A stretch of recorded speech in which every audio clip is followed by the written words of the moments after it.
Shalom, selamat malam ya. Sharingnya masih sambungan. Jangan padamkan roh yang keempat dengan judul Rapture Aku Datang Seperti Pencuri. Jadi seriannya kemarin terakhir sampai Antikris. Nah sekarang selesai Antikris berarti kedatangan Tuhan kapan begitu ya. Nah kedatangan Tuhan biasanya itu sampai sekarang masih jadi perdebatan antara sebelum masa tribulasi, siksaan besar itu ya, tribulasi, atau pada waktu masa tribulasi, atau setelah masa tribulasi. Nah, jadi tiga itu jadi perdebatan. Jadi pengangkatan di mana ini kita? Nah, gitu ya. Nah, karena ada dorongan ke arah sana, Tuhan kasih, jadi saya periksa semua ayat firman Tuhan yang rapture. Nah, terus kita angkat, jadi ada sedikit gambaran jelas, kira-kira waktunya kurang lebihnya, masanya itu di mana gitu ya. Dan kita mesti gimana yang waktu terakhir nanti, waktu rapture, terus waktu sang antikris itu keluar gitu ya. Oke. Kita baca Matius 24 ayat 36. Tetapi tentang hari dan saat itu tidak seorang pun yang tahu, malaikat-malaikat di sorga tidak, dan anak pun tidak, hanya Bapa sendiri. Ya. Ini Tuhan Yesus yang ngomong langsung nih. Hari dan saat tidak ada yang tahu. Malaikat tidak, anak tidak, Bapa sendiri. Hanya Bapa sendiri yang tahu. Nah, ini Tuhan Yesus yang ngomong waktu itu jadi manusia. Dia inkarnasi jadi manusia. Makanya dia ngomong anak pun tidak. Ya, jadi statusnya waktu Tuhan Yesus ngomong anak pun tidak, itu status Tuhan Yesus inkarnasi sebagai manusia. Ya, manusia Tuhan Yesus. Ya, dia tidak tahu. Karena kalau berbicara Tuhan Yesusnya itu Allah, ya harusnya karena Allah itu Esa satu, tiga pribadi itu, ya harusnya dia tahu. Cuman kalau sebagai manusia tidak tahu. Tapi biarlah ini masih sebagai tanda tanya ya. Nanti kita kupas lebih dalam ya. Oke, jadi sampai sekarang kita pegang Bapak saja yang tahu. Tetapi yang tidak tahu rapture itu dikatakan tetapi tentang hari dan saat. Nah, hari dan saat itu di bahasa aslinya itu hari ya hari, day, hari ya. Tapi saat di sini ngomong jam. Saya pernah ngomong ya. Jadi yang Bapak tutup tidak dikasih tahu benar-benar itu hari dan jamnya. Ya, hari dan jamnya. Berarti di luar itu ada kemungkinan ada bocoran. Tetapi hari dan jamnya itu dipegang Bapak. Gitu ya. Oke. Pelan-pelan ya, kita belajar ya. Nah, sekarang kita masuk kepada kedatangan Tuhan Yesus seperti pencuri, seperti judulnya ya. Ini yang penting ini. Jadi kita nggak usah bingung mengenai beneran kapan dan lain-lain. Tapi yang penting ini. Ya, Wahyu 16 ayat 15. Ini penting banget. Lihatlah, aku datang seperti pencuri. Berbahagialah dia yang berjaga-jaga dan yang memperhatikan pakaiannya, supaya ia jangan berjalan dengan telanjang dan jangan kelihatan kemaluannya. Nah, ini penting. Ini waktu rapture Tuhan ngomong, aku datang seperti pencuri. Jadi yang dimaksudkan pencurinya ini waktunya. Jadi rumah yang dimasuki pencuri, dia dalam keadaan bisa tertidur, lengah, dan lain-lain. Jadi masalah waktunya. Ya. Widya, selamat join. Ya. Nah, jadi aku datang seperti pencuri.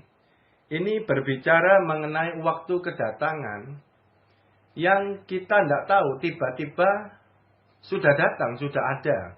Gitu ya. Jadi kita dikagetkan begitu ya. Nah, berbahagialah ia yang berjaga-jaga dan yang memperhatikan pakaiannya. Nah, ini tulisannya berbahagialah dia yang berjaga-jaga. Ini kan kayaknya kontradiksi. Diomong waktu seperti pencuri, berarti nggak tahu. Tapi kok ada kata-kata berbahagialah dia yang berjaga-jaga. Berarti waktu pencuri malam masuk, berbahagialah orang berjaga-jaga. Artinya apa? Yang nggak tidur. Berarti yang nggak tidur, ada pencuri masuk, tahu dong harusnya. Begitu. Tapi simpan dulu ya. Simpan dulu. Ini bocoran dikit ini. Oke. Berbahagialah dia yang berjaga-jaga. Nanti kita fokus sama berjaga-jaga. Karena intinya berjaga-jaga. Dan rapture ini sudah di depan, sudah di ambang pintu. Dan dekat sekali. Informasinya begitu ya. Hamba-hamba Tuhan banyak ya. Nah. Kata berbahagialah. Berbahagialah yang berjaga-jaga. Jadi orang yang berjaga-jaga. Itu Tuhan ngomong berbahagia. Dan berbahagia yang Tuhan maksudkan. Yang di ayat ini. Itu kata Yunaninya itu makarios. Itu artinya ini supremely blessed. Itu yang saya kaget. Artinya supremely blessed. Supremely itu merupakan level tingkat derajat tertinggi dari sesuatu. Boleh ngomong extremely blessed. Ngerti ya teman-teman? Jadi siapa yang berjaga-jaga Tuhan ngomong? Itulah orang yang diberkati supremely. Yang diberkati extremely. Jadi bukan berkat ecek-ecek, bukan berkat kecil-kecil yang kita ributin setiap hari. Yang kita doain, yang kita mohonin, bukan. Tuhan ngomong supremely blessed. Ya, kalau ngomong supremely, Tuhan yang ngomong supremely itu benar-benar supreme extreme berkat. Nah, ya cuman kita masih nggak ngerti Tuhan ngomong supreme extreme itu kayak gimana maksudnya ya. Tapi yang Tuhan jelas ngomong ini supreme, supremely, extremely. Ya teman-teman nggak ngerti ya, percaya saja ya perkataan Tuhan sementara ini ya. Jadi siapa yang nggak berjaga-jaga itu rugi besar. Ya. Sangat rugi besar. Oke. Siapa yang berjaga-jaga? Apa intinya dari berjaga-jaga itu yang sekarang saya mau tekankan kepada teman-teman, kita harus berjaga-jaga. Karena nggak lama. Jadi berjaga-jaganya tidak lama. Jadi kita harus ngotot, harus benar-benar berjaga-jaga. Supaya kita masuk golongan orang yang diberikan supremely blessed oleh Tuhan. Begitu maksudnya ya. Oke. Yang berjaga-jaga dan yang memperhatikan pakaiannya. Jadi, orang yang berjaga-jaga adalah yang memperhatikan pakaiannya. Itu cirinya orang yang berjaga-jaga. Gampangnya begitu. Ya. Jadi kalau kita berjaga-jaga berarti kita memperhatikan pakaian kita. Gitu ya. Nah, apa itu pakaian?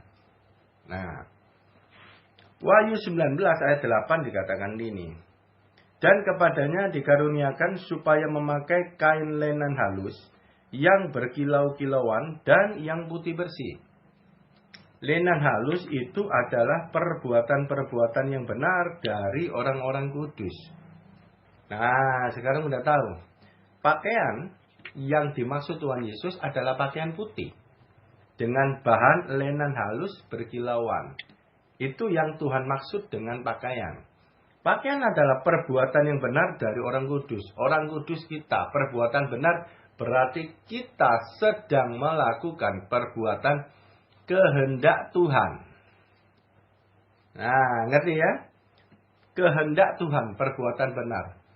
Tidak ada perbuatan yang benar lagi di luar kehendak Tuhan. Gimana pun kita level, gimana pun kita jabatan apapun, tidak ada hitungannya. Yang dihitung adalah perbuatan kita. Nah, perbuatan melakukan kehendak Tuhan itu adalah buah-buah roh. Ya kan? Itu adalah buah-buah roh. Nah, buah-buah roh adalah bukti iman.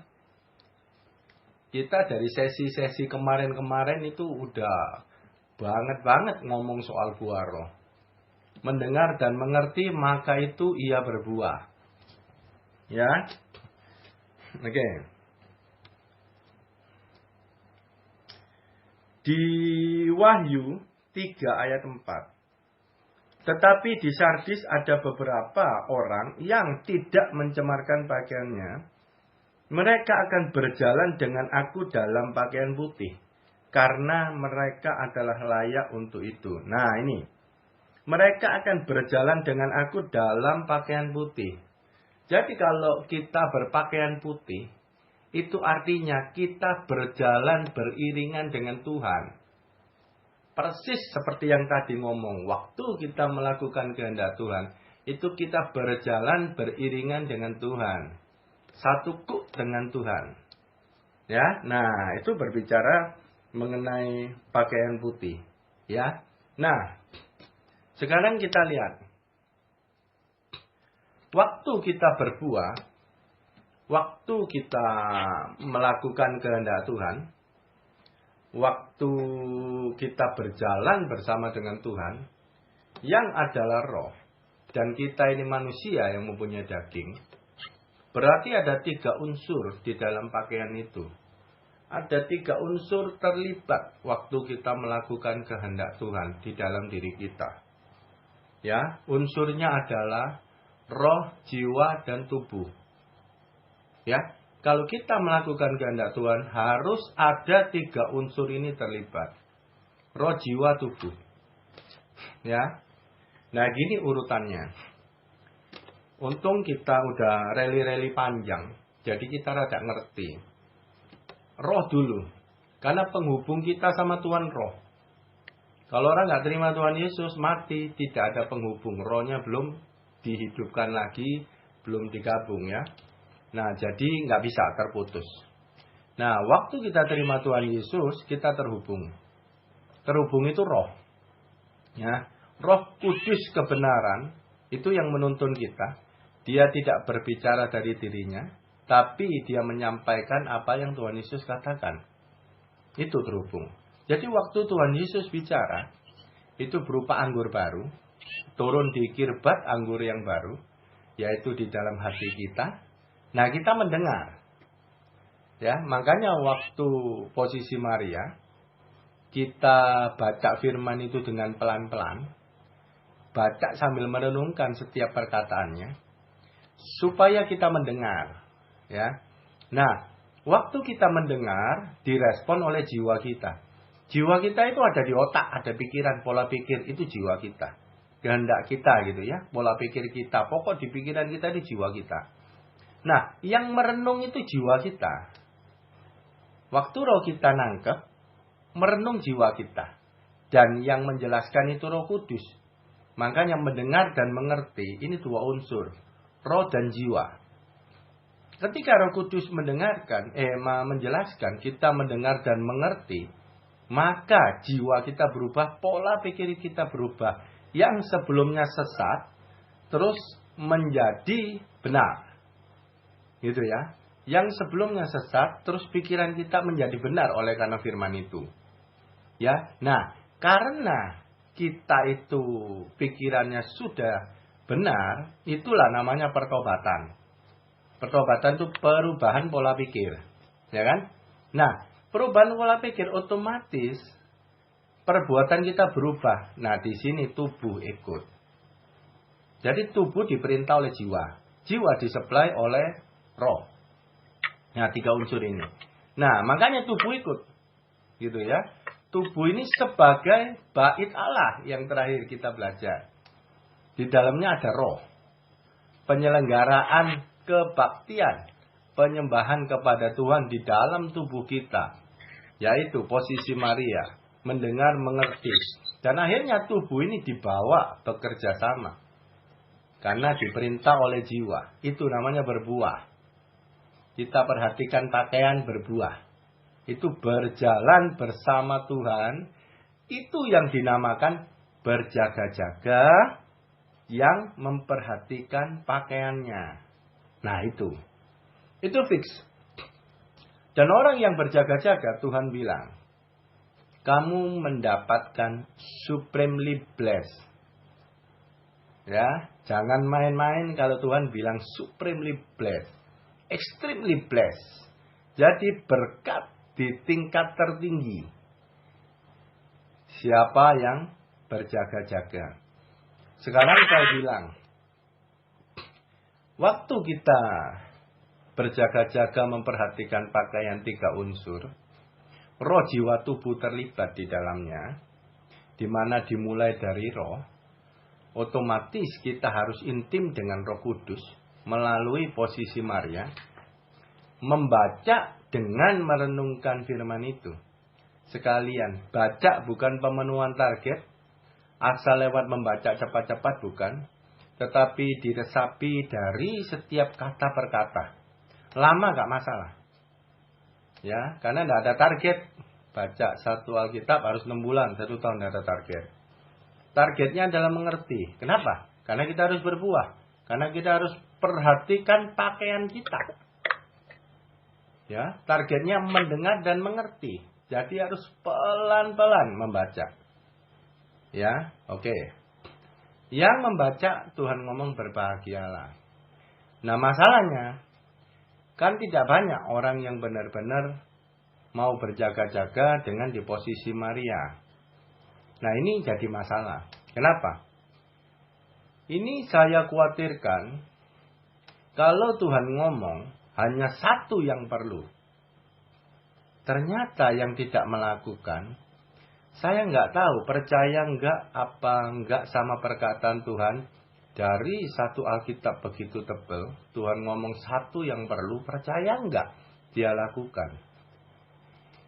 Kalau sekedar mendengar, dia tidak melakukan, itu kan boleh dibilang pelita punya tapi nggak punya minyak, tidak lakukan.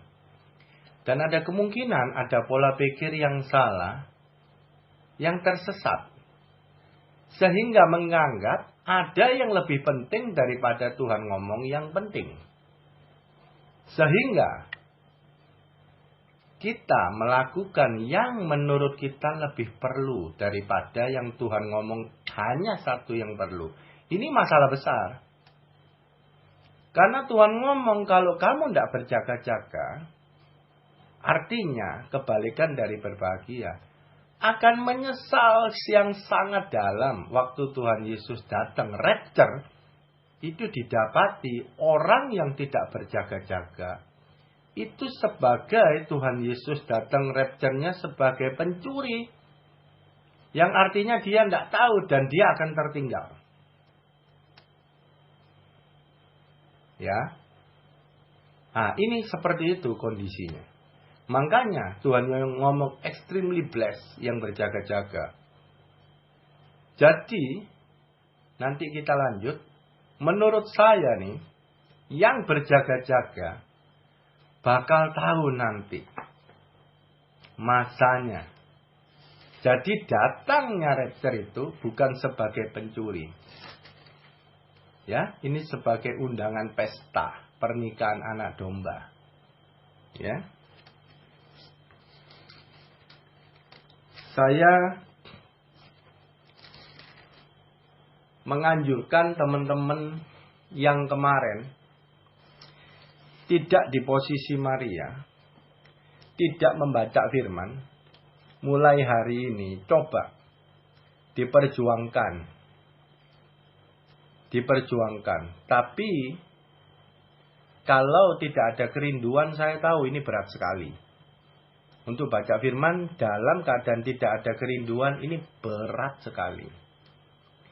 Jadi berdoalah minta Tuhan untuk ada kerinduan. Dan sementara kerinduan belum datang, paksakan atur waktu. 24 jam sehari ambil. Pemanasan awal 5 menit, 10 menit saja. Yang enteng banget gitu loh. Harus dicoba. Harus. Kalau tidak dicoba, tidak diperjuangkan, saya khawatir ada tipuan iblis di pola pikir teman-teman yang tidak membaca. Yang menganggap ada yang lebih perlu daripada yang Tuhan Yesus ngomong perlu. Ya, itu pasti berbau kedagingan semua. Menurut saya begitu. Ya.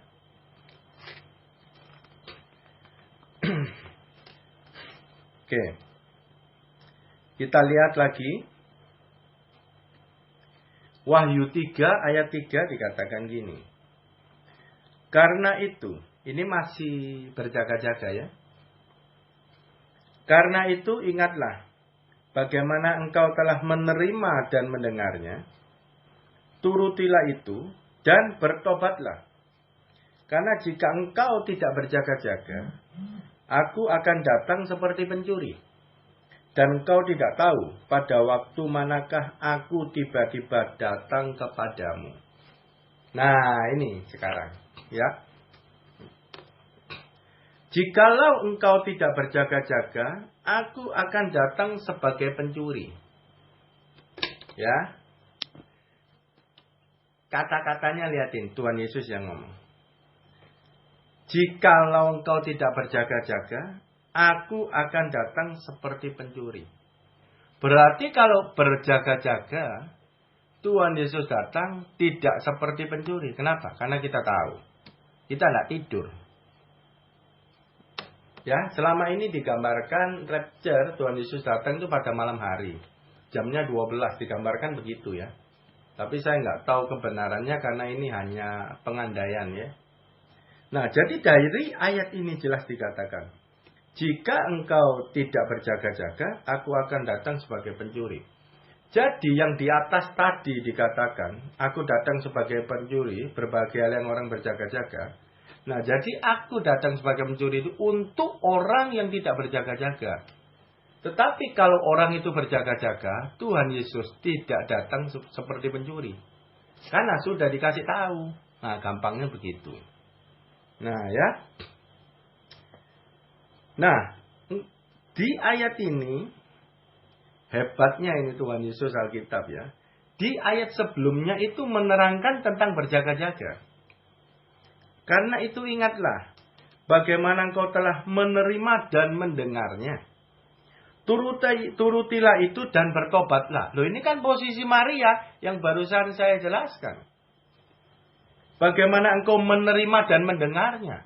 Waktu kita baca firman, dengan merenungkan, dengan teliti perkata, Roh Kudus bicara.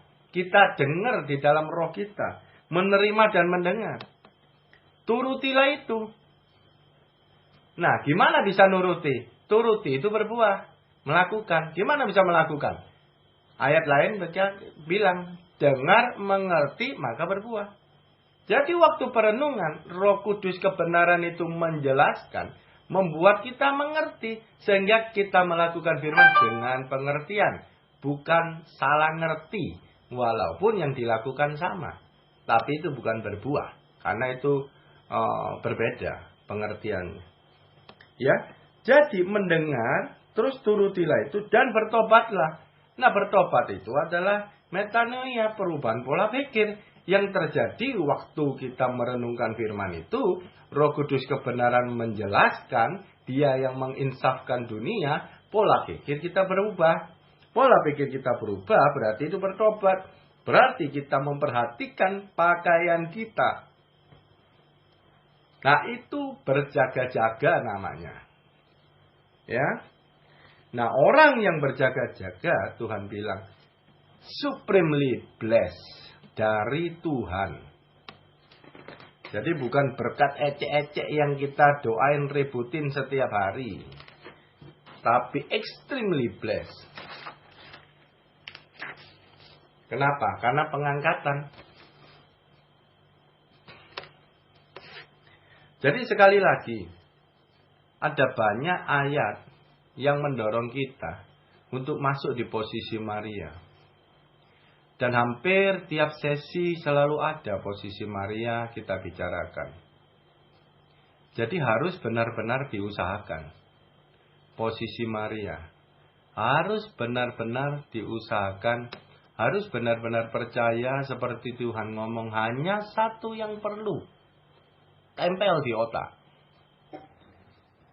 Ya, kalau benar-benar yang Tuhan ngomong perlu, terus kita nggak lakukan, berarti kita nganggap perkataan Tuhan itu tidak perlu Tuhan Yesus. Ini ada kebuntuan, ketersesatan di dalam pikiran kita yang sudah dihasut, dipikir oleh iblis atau mungkin karena kedagingan kita. Sehingga kita tidak melakukan apa yang Tuhan Yesus ngomong perlu. Ya itu kan kita menyembah Tuhan, kan kita harus taat sama Tuhan, gampangannya begitu. Dan diomong gampang nggak baca firman? Kalau ngomong gampang baca firman, gampang sekali loh.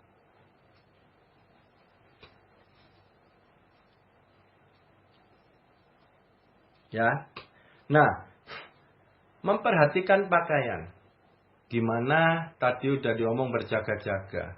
Sekarang ada lagi, pakaian itu didapat dari membeli. Ya, kalau bahasa kita sekarang membeli. Tapi waktu zaman dulu, itu kan barter, bukan membeli ya. Nah, Wahyu 3 ayat 18 dikatakan gini. Maka aku menasihatkan engkau, supaya engkau membeli daripadaku emas yang telah dimurnikan dalam api, agar engkau menjadi kaya. Dan juga pakaian putih, supaya engkau memakainya, agar jangan kelihatan ketelanjanganmu yang memalukan. Dan lagi, minyak untuk melumas matamu supaya engkau dapat melihat. Nah, teman-teman, pakaian putih dibeli, dibarter zaman sekarang itu ya. Nah, zaman dulu dibarter. Pakaian putih cocok dengan ayat-ayat yang tadi yang dimaksudkan ya. Nah, barter pakaian putih itu berbicara kita menyerahkan pakaian lama kita kepada Tuhan, diganti dengan pakaian baru, pakaian putih dari Tuhan. Dengan cara, yaitu tadi, posisi Maria, berjaga-jaga itu. Perhatikan pakaian itu. Kalau kita tidak masuk di dalam posisi Maria, membaca firman dan merenungkannya, itu hati-hati. Tuhan datang seperti pencuri. Pas pengangkatan, kita bisa nangis bombay, ketinggalan. 2 Korintus 5 ayat 4 dikatakan gini. Sebab selama masih diam di dalam kemah ini, kita mengeluh oleh beratnya tekanan. Karena kita mau mengenakan pakaian yang baru tanpa menanggalkan pakaian yang lama. Supaya yang fana itu ditelan oleh hidup. Ya. Nah jadi, sebelum kita menyerahkan pakaian yang lama, pakaian yang baru itu tidak bisa dikenakan. Itu ceritanya. Barter. Jadi waktu kita baca firman merenungkan, di sana ada tuntunan Roh Kudus, di sana barter terjadi, yaitu pertobatan. Ya. Tanpa pertobatan, tanpa kita bertobat benar-benar menyerahkan yang kesalahan, error di pikiran kita, kita tidak bisa bertobat. Artinya kita tidak bisa terima pakaian baru dari Tuhan. Contoh nih, Tuhan ngomong hanya satu yang perlu, berarti dilakukan, tidak dilakukan. Kalau teman-teman sempat mendengar dan tetap tidak dilakukan, berarti teman-teman mempunyai pakaian lama yang dipegang dan menolak pakaian baru yang Tuhan mau beri. Itu contohnya. Ya. Ya saya tahu ada banyak alasan di teman-teman dan yang lain-lain, banyak sekali ya. Tapi di Alkitab tidak dikatakan begitu. Ya. Jadi balik lagi, Wahyu 3 ayat 4 dikatakan gini. Tetapi di Sardis ada beberapa orang yang tidak mencemarkan pakaiannya. Mereka akan berjalan dengan aku dalam pakaian putih, karena mereka adalah layak untuk itu. Mereka berjalan dengan aku dalam pakaian putih. Nggak bisa ditawar-tawar lagi berjalan dengan Tuhan, melakukan kehendak Tuhan dalam pakaian putih. Kita harus sesegera mungkin, kita harus barter pakaian lama kotor kita yang Tuhan mau beri dengan pakaian baru yang putih. Tidak bisa tidak. Yang masuk surga, firman katakan, hanya yang melakukan kehendak Bapa. Di luar itu tidak ada. Ya. Kenapa dikatakan pakaian putih, pakaian bersih? Yohanes 15 ayat 3 dikatakan, kamu memang sudah bersih karena firman yang telah kukatakan kepadamu. Kamu memang sudah bersih karena firman yang kukatakan kepadamu. Nah, bersihnya di sini pakaian putih. Pakaian lama adalah pakaian kotor, diganti dengan pakaian putih bersih. Nah, pakaian putih tadi melibatkan roh jiwa tubuh kita. Ketika kita berganti pakaian putih, kita bersih roh jiwa tubuh. Ya, di mana penyelenggaraan, penyembahan, kebaktian kepada Tuhan, bait Allah, perjanjian lama bergeser kepada bait Allah perjanjian baru, yaitu di dalam tubuh kita, yang diselenggarakan oleh roh jiwa tubuh kita, dengan tuntunan Roh Kudus, roh kebenaran yang menginsafkan dunia. Itu.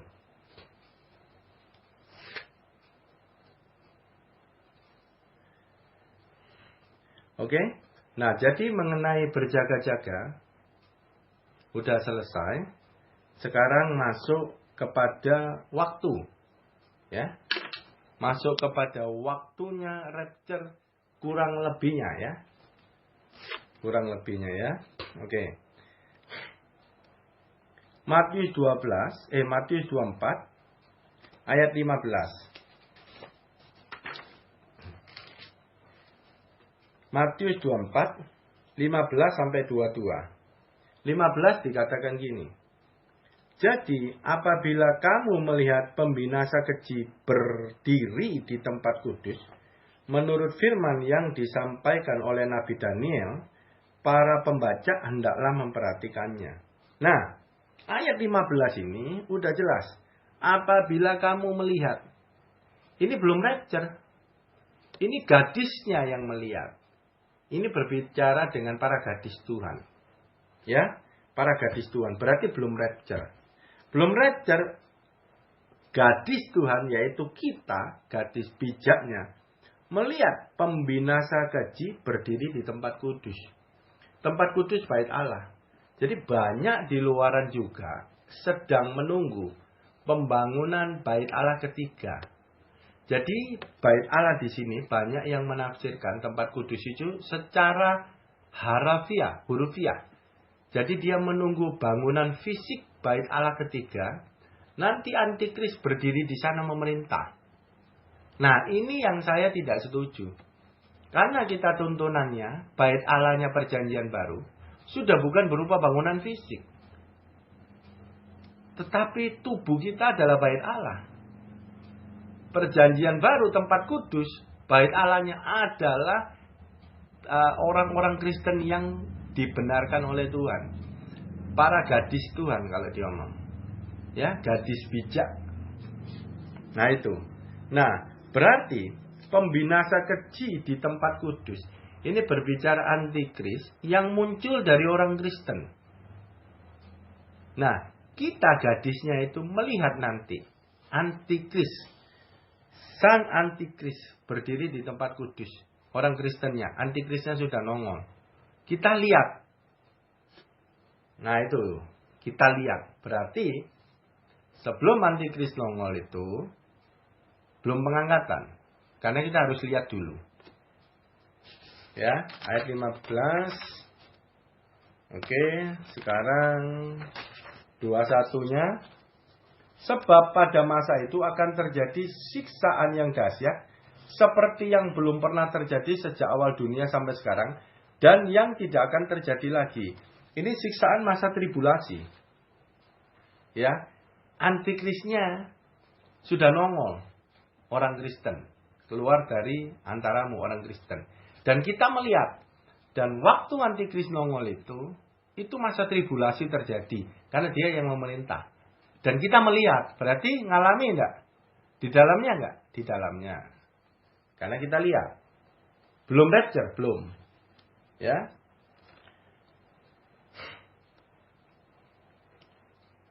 Ayat 22. Dan sekiranya waktunya tidak dipersingkat, maka dari segala yang hidup tidak akan ada yang selamat. Akan tetapi, oleh karena orang-orang pilihan waktu itu akan dipersingkat. Nah, ayat ini peneguhan. Jadi siksaan yang dahsyat, kalau nggak dipersingkat waktunya, nggak ada yang selamat. Bahkan gadis-gadis bijak Tuhan pun akan terhilang juga. Makanya karena Tuhan menyayangkan para gadis bijak Tuhan, waktunya dipersingkat. Supaya kena rapture. Kalau tidak dipersingkat, tidak ada yang bisa di-rapture. Ayat ini ngomong gitu. Kenapa? Siksaan yang dahsyat. Ya. Ini berbicara peperangan terakhir. Tapi teman-teman, jangan diartikan hurufiah semuanya. Ya. Tuhan tuntunan itu harus diperhatikan secara menyeluruh. Kalau kita perhatikan yang siksaan dahsyat aja ini, kita ngeri masa tribulasi. Ya kan? Karena bayangan kita hurufiah. Disiksa gitu mungkin kayak ISIS gitu ya. Atau yang serem-serem fisik gitu ya. Yang menurut saya tidak. Begitu. Kenapa? Kalau teman-teman ingat. Sharing-sharing kemarin. Senjata peperangan antikris. Nomor 1, itu adalah kata-kata yang licin. Ya. Bukan secara hurufiah. Siksaan fisik. Ya. Kata-kata yang licin. Jadi keadaan sekarang, itu banyak sekali penyesatan. Super banyak keluar semua. Hamba-hamba Tuhan yang hebat-hebat pun sempat mengeluarkan kata-kata yang aneh, yang bisa dikatakan menyimpang daripada firman Tuhan banyak. Ya, dan belum lagi keadaan dunia yang begitu menarik, membangkitkan kedagingan kita. Ini merupakan siksaan yang dahsyat buat roh kita. Ya. Siksaan yang dahsyat buat roh kita. Untuk berapi-api. Untuk melakukan firman Tuhan. Untuk benar-benar fokus masuk posisi Maria. Semakin hari semakin tidak mudah. Jangan teman-teman tertipu, terseret pikirannya.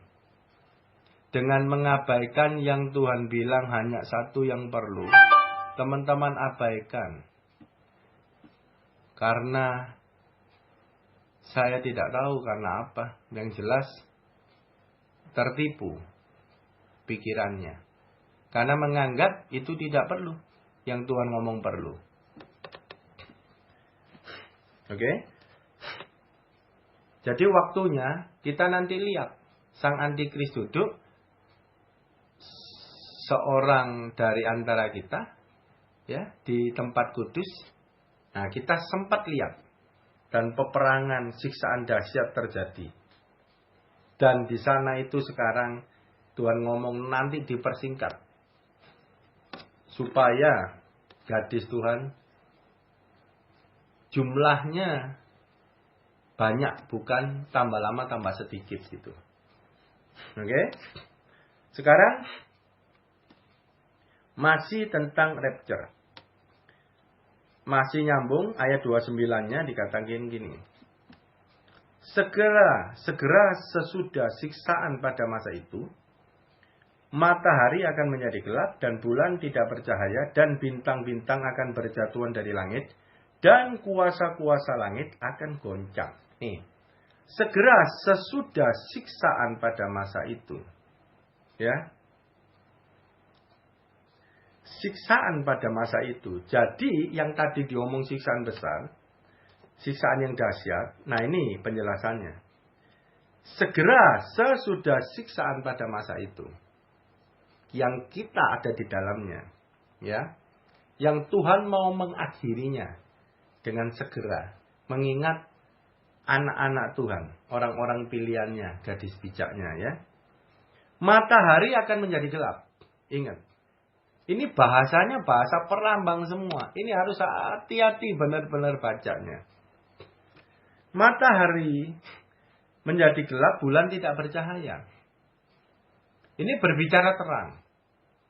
Terang yang asli adalah Tuhan Yesus yang adalah firman. Matahari adalah terang kedua. Ya, yang bukan firman. Ini saya berbicara, ini terang dari antikris. Menurut tafsiran saya begitu. Karena Tuhan mau persingkat, Tuhan bongkar, Tuhan buka. Jadi matahari akan menjadi gelap. Jadi akan terbuka dosa-dosa antikris. Yang dulunya dia ngomong dia hebat, makanya dia sudah mulai redup.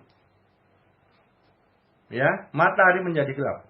Dan bulan tidak bercahaya. Bulan mendapat sinar terangnya dari matahari.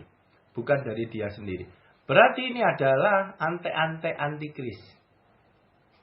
Ya, begitu mataharinya tidak bercahaya, orang-orangnya sudah tahu mungkin ini tipuan, karena senjata antikris adalah kata-kata yang licin, jadi menjadi gelap, tipuannya ketahuan, ante-antenya otomatis gak diikuti sama orang-orang, menjadi gelap juga gitu ya.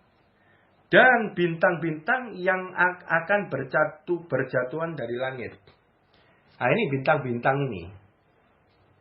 Tafsiran saya ada kemungkinan bintang-bintang ini hamba-hamba Tuhan yang bagus-bagus istilahnya, yang sudah jadi bintang gitu ya, akan banyak berjatuhan. Ya, ini tafsiran saya sekali lagi ya. Jadi yang tadi banyak tafsiran saya. Itu bisa teman-teman percaya terima oke, enggak percaya enggak ada masalah. Ya, boleh juga enggak percaya enggak apa-apa, karena ini tafsirannya. Jadi bintang-bintang itulah hamba-hamba Tuhan yang hebat, akan banyak berjatuhan. Ya. Dan kuasa-kuasa langit akan goncang. Nah, kuasa langit saya ngomong ini goncang, itu adalah kuasa di luar Tuhan. Ya, mungkin punya iblis atau apa gitu ya. Yang jelas di luar Tuhan. Karena kuasa Tuhan tidak tergoncangkan. Dari selama-lamanya sampai selama-lamanya. Ya. Nah, ayat 30. Pada waktu itu akan tampak tanda anak manusia dan langit. Dan semua bangsa di bumi akan meratap. Dan mereka akan melihat. Anak manusia itu datang di atas awan-awan di langit. Dengan segala kekuasaan dan kemuliaannya. Dan ia akan menyuruh keluar malaikat-malaikatnya. Dengan meniup sangkakala yang dahsyat bunyinya. Dan mereka akan mengumpulkan orang-orang pilihannya. Dari keempat penjuru bumi. Dari ujung langit. Yang satu ke ujung langit yang lain. Nah, setelah itu terjadi, matahari, bulan tidak bercahaya, bintang banyak berjatuhan, kuasa langit goyang. Ayat 30, nampak tanda anak manusia. Ini yang saya ngomong habis itu rapture. Nah, rapture. Rapture dan semua bangsa di bumi akan meratap. Yang nggak percaya, baru dia lihat. Benar, yang selama ini diomongin orang Kristen. Mau rapture, benar itu Tuhan Yesus datang. Dia meratap karena dia nggak keangkat tapi melihat pengangkatan itu. Dan yang paling sial menurut saya itu adalah gadis bodoh yang tidak berjaga-jaga tapi tidak diangkat. Masuk bilangan dalam orang-orang yang meratap bangsa-bangsa. Dan lebih lagi dia penyesalannya karena dia sebagai orang Kristen yang terus sudah dibilangin, tapi terus dia tidak mau ikut. Apa kata Tuhan? Karena mungkin di dalam pikirannya belum pertobatan untuk benar-benar membangun hubungan keintiman dengan Tuhan. Dengan masuk dalam posisi Maria. Ini hati-hati. Hati-hati banget kita sampai pembahasan berjaga-jaga. Hati-hati banget.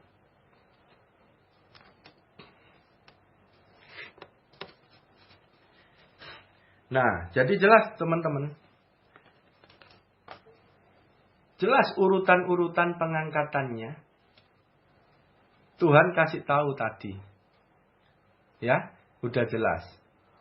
Jadi, pengangkatan tidak datang seperti pencuri bagi yang berjaga-jaga. Berarti diberitahu. Cuman, tidak pada waktu, hari, dan jamnya. Berarti di luar hari dan jam. Bisa nggak minggu? Bisa. Bisa nggak bulannya? Bisa. Bisa nggak tahunnya? Bisa. Masanya bisa? Bisa. Karena firmannya tadi udah diurutin kok. Kamu lihat dulu nanti. Sang Antikris. Di tempat kudus. Terus siksaan dahsyat. Tribulasi. Kalau siksaan itu eskalasinya sekarang semakin kehidupan di dunia ini. Kedagingannya.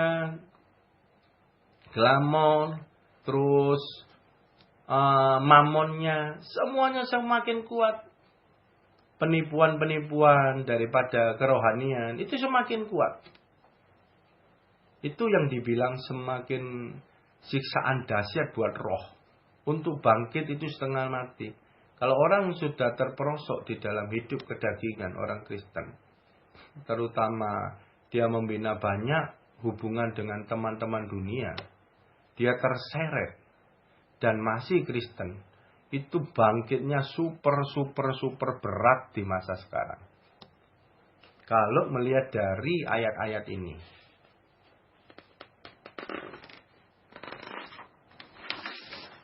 Jadi matahari adalah terang yang palsu.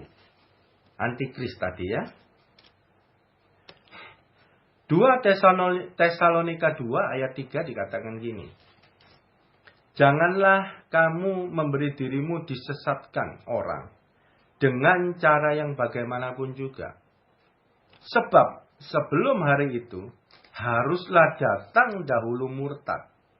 Dan haruslah dinyatakan dahulu manusia duraka yang bisa binasa. Loh, semua ayatnya mengarahnya jelas. Sebelum pengangkatan harus datang murtad.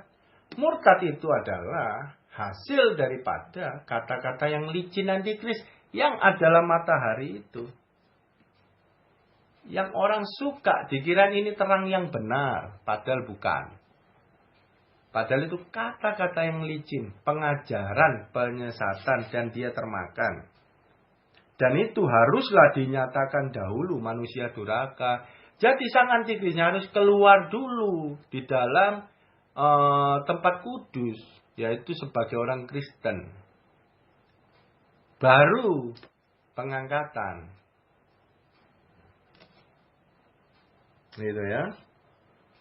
Dan sekarang pengajaran itu gila-gilaan. Apalagi di Amerika ya.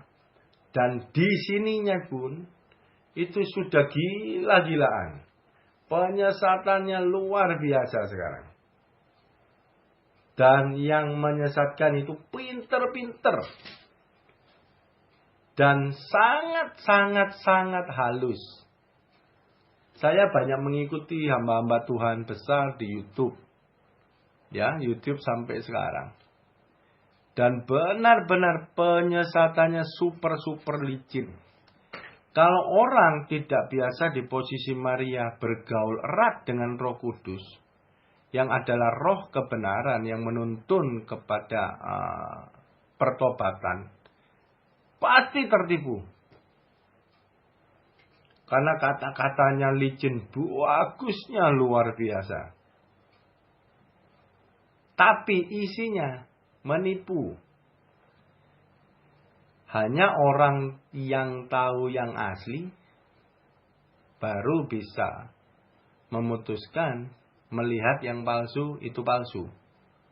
Sebelum dia tahu yang asli, dikasih yang palsu dia tidak tahu.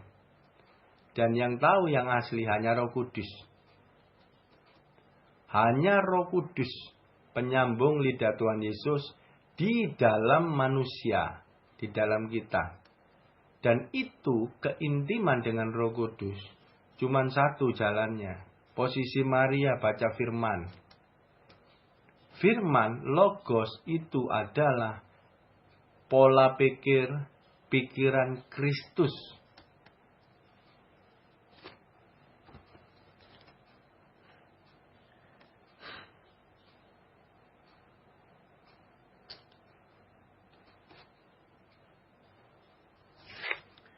Oke. Sekarang ayatnya sudah mau habis. Sebentar ya.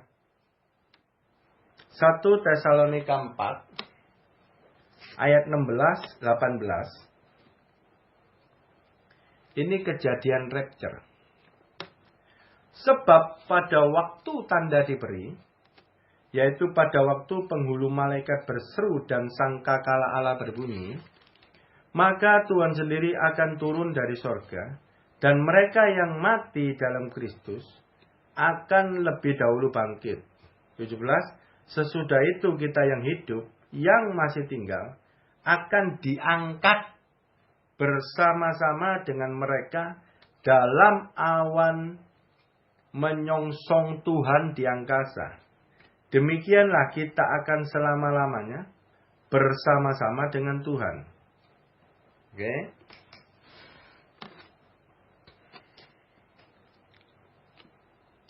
Ini adalah rapture pernikahan anak domba.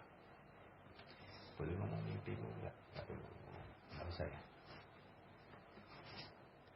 Oke. Nah, jadi rapture yang mati dalam Kristus akan dibangkitkan lebih dahulu.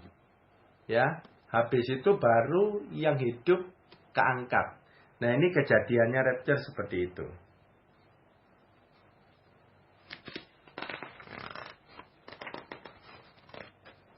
Oke.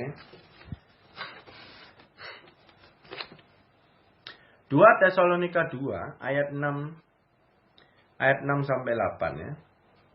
Dan sekarang kamu tahu apa yang menahan dia sehingga ia baru akan menyatakan diri pada waktu telah ditentukan baginya. Nah, rupanya dia belum nongol seperti tadi dikatakan si pendurhaka itu di tempat kudus belum nongol. Rupanya ada yang menahan, gitu kan? Sampai waktu nongolnya pun itu waktunya Tuhan. Kalau Tuhan sudah ngomong, oke, kamu boleh nongol, yang nahan ditarik. Karena sekarang masih ada yang nahan, jadi dia tidak bisa keluar. Karena Tuhan masih punya acara dengan anak-anaknya. Dengan manusia di bumi ini ya. Ayat 7. Karena secara rahasia kedurhakaan telah mulai bekerja. Secara rahasia kedurhakaan telah mulai bekerja. Jadi pemurtadan melalui kata-kata licin. Secara rahasia mungkin tidak tahu, mungkin gimana. Pokok dia sudah bekerja. Dan ini hati-hati, jangan lengah. Dia sudah bekerja. Kalau ngomong kedurhakaan yang bekerja, siapa yang diserang? Yang diserang adalah orang yang benar. Yang udah durhaka nggak mungkin diserang. Orang yang benar secara rahasia, nggak ketahuan, nggak ada rasa, nggak ada apa-apa. Tapi dia merongrong terus untuk orang benar supaya murtad. Hati-hati, itu berupa intimidasi bisa. Tetapi sekarang masih ada yang menahan. Tuhan nahan. Kalau yang menahannya itu telah disingkirkan, ayat 8, pada waktu itulah si pendurhaka baru akan menyatakan dirinya. Jadi yang tadi diomong itu ada yang Tuhan taruh, ada yang menahan. Jadi tidak bisa keluar. Nah, Tuhan punya hitungan sendiri waktunya kapan. Setelah Tuhan ngomong cukup, ditarik yang nahan. Baru antikrisnya keluar, kita lihat, baru tribulasi masuk, terus pengangkatan. Tetapi Tuhan Yesus akan membunuhnya dengan nafas mulutnya dan akan memusnahkannya kalau ia datang kembali. Jadi si pendurhaka itu cuma sekali selama-lamanya. Habis itu selesai, tidak ada lagi. Itu ceritanya ya. Kedatangan si pendurhaka adalah pekerjaan iblis. Ya jelas antikris ya. Dan akan disertai rupa-rupa perbuatan ajaib, tanda-tanda, dan mujizat palsu. Nah jadi antikris itu nanti nongol sebagai orang Kristen. Disertai perbuatan ajaib, tanda-tanda. Tapi mujizatnya palsu semua diomongin ya. Jadi jangan tertarik sama perbuatan ajaib, tanda-tanda, mujizat-mujizat. Tertariklah kepada pengajaran firman Tuhan yang benar. Itu yang menyelamatkan. Ya. Kalau pengajaran firman yang benar, otomatis mujizatnya asli. Kalau dari antikris, mujizatnya palsu. Ya.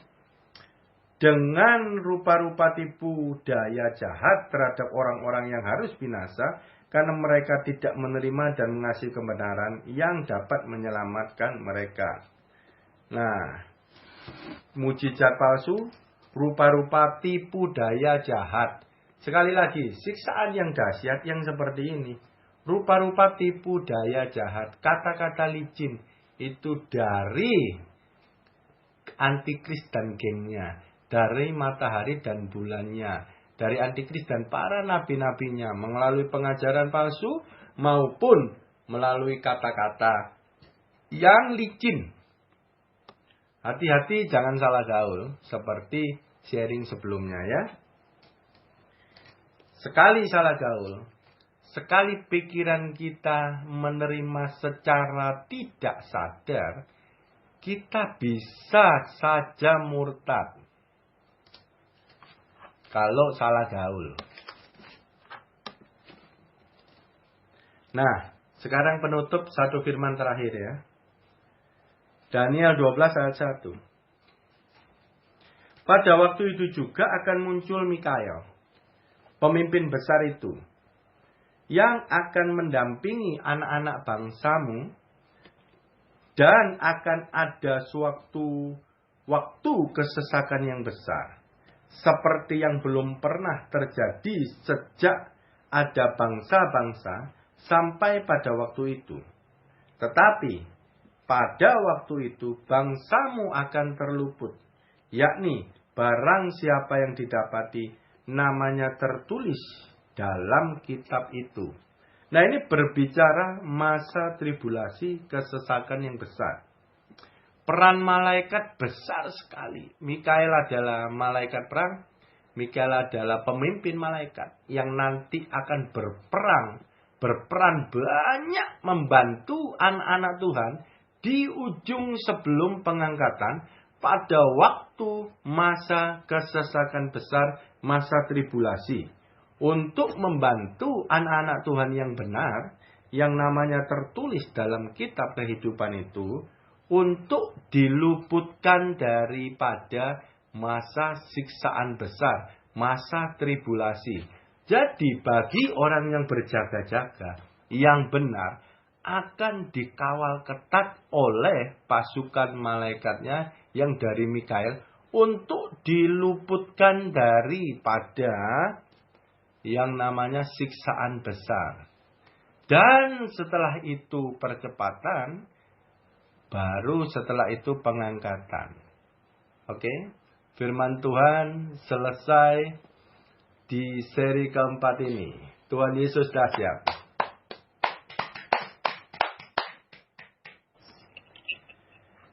Tuhan Yesus, terima kasih untuk rema pewahyuan firman-Mu, Tuhan. Kami rindu, Tuhan. Engkau benar-benar menyatakan, Tuhan, pengenalan akan Engkau, Tuhan Yesus. Terus dan menerus semakin luas, semakin dalam, dan kami semakin mengenal Engkau, Tuhan Yesus. Alkitab-Mu adalah kabar baik yang sangat menggembirakan. Dan hari ini Engkau nyatakan kepada kami semua, Tuhan Yesus, bahwa rapture bukan seperti pencuri bagi yang berjaga-jaga. Dan kami benar-benar, Tuhan, mengejar pengenalan akan Engkau.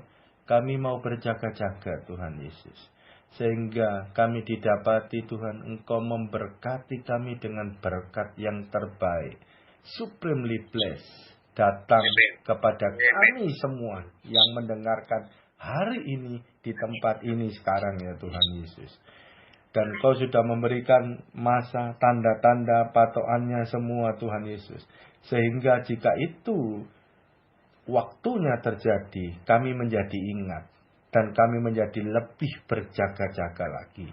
Lebih memperhatikan pakaian kami, Tuhan. Bapa, kami tahu keintiman dengan Engkau adalah harga mati, harga mutlak, tidak bisa ditawar-tawar lagi. Penyesatan, pendurhakaan sekarang semakin bekerja nyata, Tuhan Yesus, di antara orang Kristen, Tuhan. Tidak ada satupun yang mampu, Tuhan Yesus, kecuali Roh Kudus. Dan Roh Kudus, Engkau bantu kami untuk memerangi jika ada apapun kabar yang kami dengar, jika itu mengandung penyesatan. Engkau berbicara kepada kami. Engkau menolak semua prinsip-prinsip yang tidak benar, yang mendurhakakan tujuannya, Tuhan. Di dalam hidup kekristenan kami, Tuhan. Kami tidak mau, kami tolak semua roh antikris. Jika ada, pernah mampir, pernah terlewat di hati dan pikiran kami. Jika masih ada dan menimbulkan tidak baik di dalam hidup kami. Sekarang roh antikris, roh murtad itu kami tolak, kami usir keluar dari hidup kami. Dari pola pikir, dari hati kami semua. Engkau harus keluar bersih. Dalam nama Tuhan Yesus, kami menolak Engkau dengan sangat. Dalam nama Tuhan Yesus. Hanya firman Tuhan yang hidup, yang kami terima. Yang melalui Roh Kudus sebagai penuntun di dalam kehidupan kami. Hidup kami semua, kami serahkan kepada Tuhan Yesus. Tidak ada bagian daripada antikris di dalam hidup kami. Tidak ada bagian dari penyesatan di dalam hidup kami. Terima kasih Tuhan, kami serahkan semuanya kehidupan kami di dalam tangan-Mu. Dan hamba berdoa khusus spesial buat Ferdi, Tuhan Yesus, yang tadi bilang untuk pekerjaan baru, ya Tuhan Yesus, yang dia butuhkan. Engkau lihat Tuhan Yesus, Engkau tahu yang mana yang bisa berjalan dengan dia, yang mana yang bisa memberikan cukup bahkan lebih, Tuhan Yesus, kemakmuran finansial, Tuhan Yesus. Engkau sediakan sekarang jalan-jalannya, Tuhan Yesus. Boleh terbuka, Tuhan. Bisnis apa dan apa itu dan bagaimana dan ketemu orang siapa, semuanya Engkau atur sekarang, Tuhan. Engkau bukakan yang baru, Tuhan Yesus. Sehingga Ferdi mengalami finansial peningkatan yang signifikan melalui kerjaan barunya, ya Tuhan Yesus. Karena itu dari Engkau, Tuhan Yesus. Dan Kau berikan hikmat kepada Ferdi, Tuhan, supaya bisa benar-benar mengelola pekerjaan yang baru itu dengan benar. Dan jika kelimpahan itu saatnya datang semakin meningkat, biarlah dia diberikan pengendalian diri, hikmat untuk mengelola keuangan itu dengan benar, bukan semata-mata untuk pribadi, tetapi untuk tujuan ilahi. Keuangan itu dikendalikan oleh surga melalui hidupnya, Tuhan. Terima kasih Tuhan, dan Kau berkati semua yang mendengarkan hari ini, semua adalah para gadis bijak-Mu Tuhan. Hari ini kami lepaskan semua pakaian lama kotor kami. Dan kami mengenakan pakaian linan berkilau putih halus. Dan hidup kami detik ini ditemukan sedang berjalan beriringan dengan Tuhan Yesus. Dengan kuk yang Tuhan Yesus sediakan. Hidup kami supremely blessed dari Tuhan. Terima kasih Tuhan. Jagai semua keluarga kami.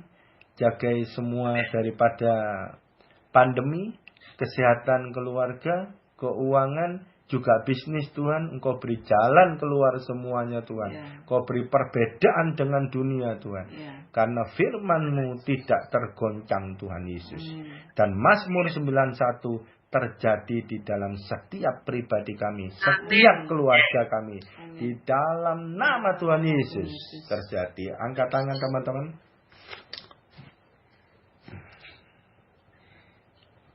Terimalah berkat dari Tuhan bagi yang berjaga-jaga sekarang di tempat ini. Supremely blessed. Tuhan curahkan masuk ke dalam setiap keluarga. Di keluarga RA di tempat ini. Hanya kasih karunia, anugerah, dan kemurahan hatinya menyanggupkan kita terima berkat tertinggi dari Tuhan. Bapa memberikannya melalui anaknya yang tunggal Tuhan Yesus Kristus. Dengan persekutuan intim Roh Kudus sekarang sampai selama-lamanya. Yang sudah terima supremely blessed. Sama-sama katakan amin. Teman-teman foto dulu ya. Foto dulu. Foto Widya mukanya harus nongol. Matanya. Pak Martinus. Jangan separuh Pak. Geser dikit. Nah, sip. Mukanya harus nongol, jempolnya harus diangkat. Jempolnya diangkat, ini tanda sukacita setelah Tuhan Yesus nyatakan firman-Nya ya. Oke. Widya, jempolnya mana Widya? Jempolnya. Ah, 1 senyum, 1 2 hati. 1 2 hati. Wis. Tuhan berkati semuanya ya. Pak Martin minggu depan ya Pak. Pak Martin minggu depan. Ya, bye-bye. Thank you all. Firmannya bagus ya. Bagus ya. Bagus. Ya Agus ngomong benar kabar baik.